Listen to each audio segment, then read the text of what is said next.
প্রায় এক সপ্তাহ ধরে আমেরিকার সান ফ্রান্সিসকোর একটি হাসপাতালে ভর্তি থাকার পর অবশেষে চিকিৎসকদের সব চেষ্টাকে ব্যর্থ প্রমাণ করে দিয়ে না ফেরার দেশে পাড়ি দিলেন তবলা সম্রাট উস্তাদ জাকির হোসেন। দীর্ঘদিন ধরে রক্তচাপজনিত নানান সমস্যায় ভুগছিলেন তিনি।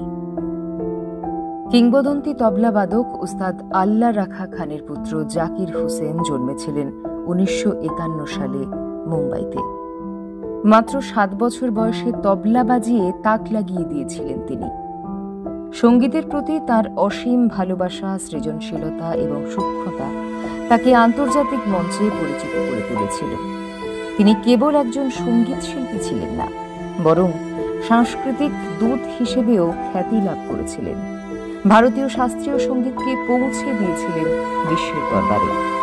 সুর, তাল আর বাদন নিয়ে তার অসামান্য দক্ষতা আর সৃষ্টিশীলতা তাকে বিশ্বের দরবারে শ্রদ্ধার পাত্র করে তুলেছিল।